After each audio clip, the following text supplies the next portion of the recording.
Este es el cementerio de Montjuïc y me encuentro frente a la tumba de Pascual Madoz.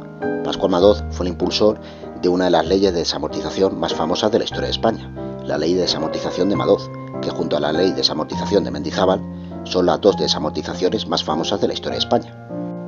Bien, lo primero que hay que decir, que aunque la ley de desamortización de la que más se habla es la de Mendizábal, en realidad la que más repercusión tuvo fue la de Madoz, porque además sus efectos estuvieron vigentes hasta casi los albores del siglo XX.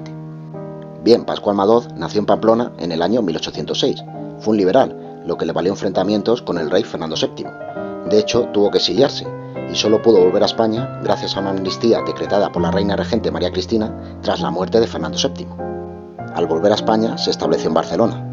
Tras la Vicalvarada, que tuvo lugar en el año 1854 y tras la cual se instauró el denominado bienio progresista, Pascual Madoz desempeñó diversos cargos hasta que fue nombrado ministro de Hacienda. Y fue precisamente en esta época, desde su cargo de ministro de Hacienda, desde donde impulsó la ley de desamortización que lleva su nombre, la ley Madoz. Esta ley fue aprobada en el año 1855 y es la ley de desamortización que más repercusión tuvo en la historia de España, tal y como he dicho antes, a pesar de que la ley de desamortización de la que más se hable sea la de Mendizábal. Se vendieron muchos territorios, se vendieron muchas propiedades, pero una de las consecuencias fatales de esta venta masiva fue que al vender muchos territorios de bosques y de montes y transformarlos en campos para el cultivo o en terrenos para la ganadería, pues se deforestaron muchos bosques, se perdió mucho arbolado. Además de por la ley de desamortización que lleva su nombre, Pascual Madoz también es muy conocido por haber escrito una obra magna, el Diccionario Geográfico Estadístico Histórico de España y sus posesiones de ultramar. Este diccionario, también conocido como Diccionario Madoz o el Madoz a secas, está compuesto de 16 volúmenes que fueron publicados entre los años 1845 y 1850. ¿Pero qué es este diccionario? Pues en este diccionario se da información sobre todas las poblaciones de España y se dan datos históricos sobre ellas, datos artísticos, datos económicos, datos sociales, curiosidades y un montón de información más.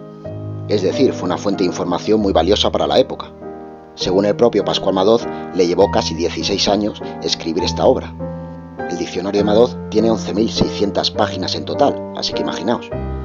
Bueno, el tiempo transcurrió y llega el año 1868.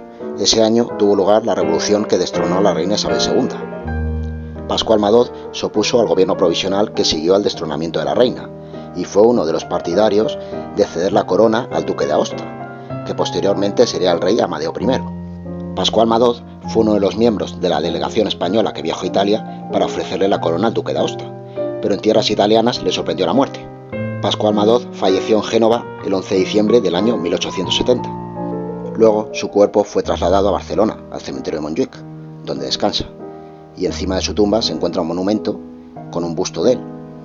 Por lo tanto es una tumba artística, una más que contribuye aún más a enriquecer el gran patrimonio artístico del maravilloso cementerio de Montjuïc.